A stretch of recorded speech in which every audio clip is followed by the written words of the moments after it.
Yesus. Haleluya. Kusiapkan hatiku Tuhan untuk dengar firman-Mu. Sama ini Tuhan, kita khususkan ini.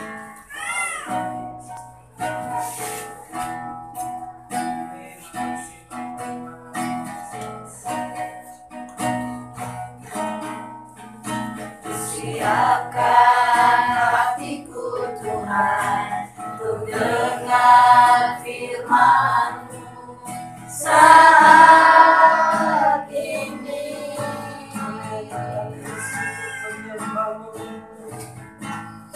Ku sujud menyembah-Mu Tuhan, masuk hadirat-Mu saat ini.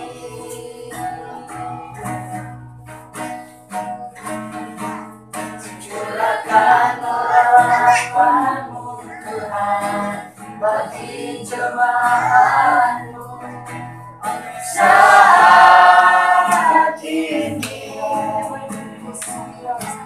Ku siapkan hatiku Tuhan untuk dengar firman-Mu.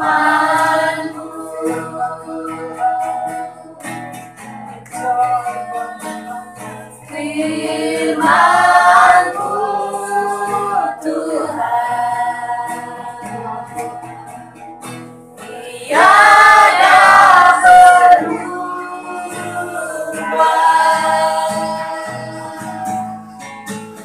Dahulu sekarang selama-lamanya tiada berubah.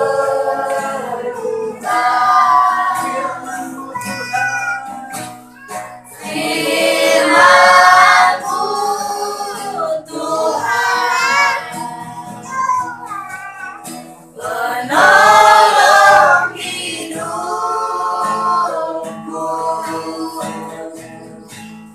Ku siapkan hatiku Tuhan untuk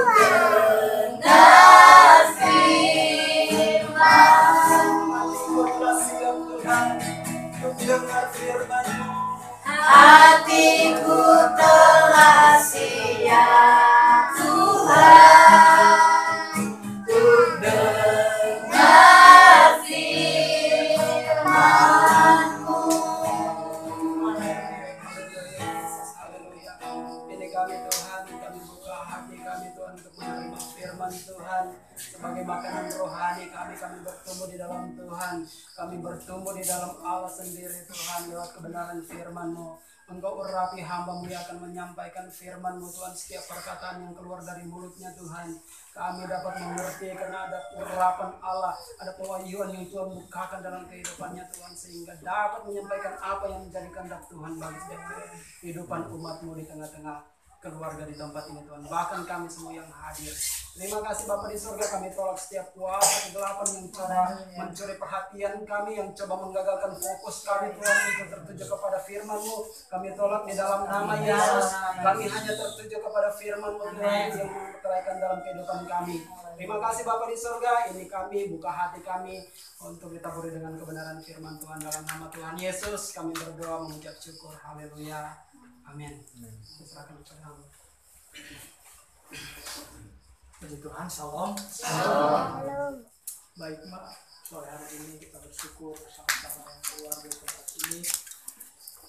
Kita buka sama-sama di dalam kitab Injil Yohanes pasal yang ke-16 ayat yang ke-30 sampai ayat yang ke-33. Firman Tuhan berkata demikian, sekarang kami tahu bahwa engkau mengetahui segala sesuatu dan tidak perlu seorang bertanya kepadamu. Karena itu kami percaya bahwa engkau datang dari Allah. Jawab Yesus kepada mereka, percayalah kamu sekarang. Lihat saatnya datang, bahkan sudah datang, bahwa kamu dicerai-beraikan masing-masing ke tempatnya sendiri, dan kamu meninggalkan aku seorang diri. Namun aku tidak seorang diri, sebab Bapa menyertai aku.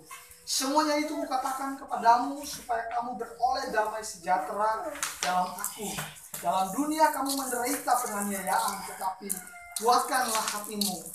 Aku telah mengalahkan dunia. di sini bahwa apakah engkau menanyakan alasannya kenapa kita harus menderita?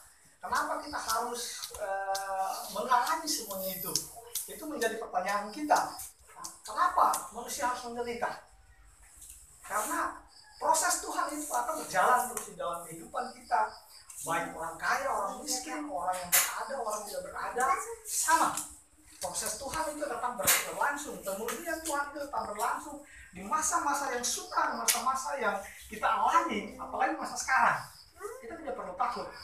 Kenapa? Karena Tuhan memberikan, ada janji Tuhan yang Tuhan berikan kepada kita, Dia akan menyertai kita sampai pada akhir zaman. Tinggal bagaimana respon kita. Kalau Tuhan sudah menyatakan menyertai kita, orang percaya, kita jangan pernah ragu. Dalam kehidupan saudara, kalau saudara membaca di dalam kitab 1 Petrus pasal yang ke-5 ayat yang ke-8, Tuhan, sadarlah dan berjaga-jagalah, lawanmu si iblis berjalan keliling sama seperti singa yang mengaum-ngaum dan mencari orang yang dapat ditelannya. karena itu bersiaplah menderita, hai orang Kristen.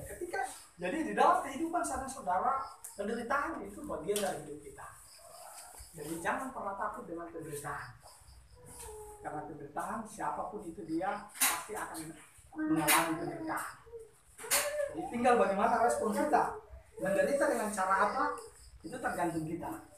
Nah, tergantung saya, tergantung kita semua. Karena itu bersiaplah menderita, hai orang Kristen atau orang percaya.